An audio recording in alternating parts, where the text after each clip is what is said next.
ఈ ఆపర్చునిటీ ఇచ్చినటువంటి sub collector గారికి, అలాగే ఏడీ గారికి, స్టేజ్ పైన ఉన్నటువంటి అందరు తహసీల్దార్స్కి, ఇక్కడ అటెండ్ అయినటువంటి తోటి మిత్రులు, అలాగే విఆర్ఓలు, విఆర్స్లు, ఆర్ఎస్డిటీలు, డిప్యూటీ తహసీల్దార్ అందరికీ కూడా స్వాగతం.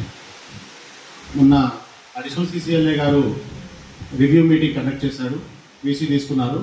వీసీలో సార్ చెప్పిన విషయం ఏంటంటే, రీసర్వే అనేది స్టేట్ మొత్తం కూడా ఒక ప్రాజెక్ట్గా తీసుకుంటే దాని యొక్క ఫస్ట్ ఫేజ్లో ఉన్నటువంటి విలేజెస్ అనేది చాలా లేట్గా జరుగుతున్నాయి అనేది కొంచెం అసహనం వ్యక్తం చేశారు.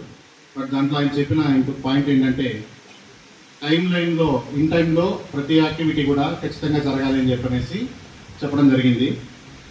అన్ని గ్రామాల్లో కూడా రెవెన్యూ సదస్సులు, అలాగే రీసర్వే గ్రామ సభలు జరిగిన తర్వాత కూడా నెంబర్ ఆఫ్ గ్రీవెన్సెస్ అనేది తగ్గకుండా పెరుగుతున్నాయన్న ఉద్దేశంతో విఆర్ఓని ఖచ్చితంగా అన్ని గ్రామాల్లో కూడా ఏ సమస్యలు ఉన్నాయో ముందుగానే ఫైండ్ అవుట్ చేసి సుమోటోగా వాటిని పరిష్కరించే దిశగా వాళ్ళని ప్రయత్నం చేయమన్నారు. తర్వాత హౌస్ సైట్స్ కానీ ఎంక్రోచ్మెంట్స్ కానీ ఏమైనా ఉంటే వాటిని ఫైండ్ అవుట్ చేసి ఎలిజిబుల్ క్యాండిడేట్స్కి ఇవ్వడం, లేదా యాజ్ పర్ గైడ్లైన్స్ ప్రకారంగా రెజ్యూమ్ చేసుకోవడం అనే దాని మీద చర్యలు తీసుకోవాల్సిందిగా చెప్పారు. అలాగే స్టోన్ అరేజింగ్ అనేది ఎట్టి పరిస్థితుల్లోనూ 1 వీక్లో కంప్లీట్ చేయమన్నారు.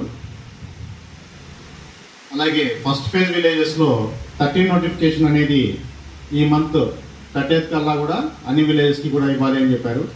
సో మన డిస్ట్రిక్ట్ అయితే రివ్యూ రాలేదు, కానీ మన డివిజన్లో చాలా వరకు 9 నోటీసెస్ జరుగుతున్నాయి కాబట్టి as early as possible complete చేయండి.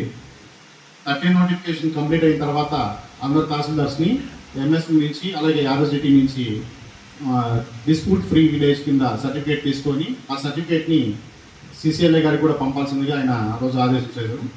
అలాగే సెకండ్ ఫేజ్ విలేజ్కి సంబంధించి ప్రతి విలేజ్లో కూడా మనకు ప్రీ సర్వే యాక్టివిటీస్ అనేవి ఖచ్చితంగా జరగాలని చెప్పారు.